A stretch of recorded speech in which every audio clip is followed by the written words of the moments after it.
हमें बस यही कहना है, हमें इस समाज को इसी आधार पर जोड़ना है। क्या बुद्धि हिंसा से हर धर्म वाली शुद्धि देंगे, बाबा अम्बेडकर वाली बहुजन को बुद्धि देंगे। बाबा अम्बेडकर वाली बहुजन को बुद्धि देंगे। अभी हमारे कुछ वक्ताओं ने बताया कि जय भीम बोल करके लोग वोट लेते हैं। अच्छा, वो लोग जय भीम बोल देते हैं, आप लोग वोट दे देते हो। समझो कि बाबा साहब ने ऐसा ख्याल कर गुजरा कि वो जय भीम बोलते हैं, उनके नाम पे आप वहां जाते हो। तो भीम बोलना जरूरी है कि भीम को समझना जरूरी है? पढ़ना जरूरी। आप रोज भीम बोलते हो, जय भीम बोल करके लोग वोट ले लेते हैं, इसका मतलब आपको भीम नाम का ज्ञान नहीं है।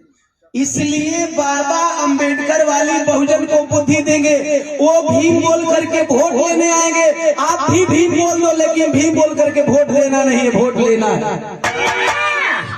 तब जा करके समाज जुटेगा। तो मैंने कहा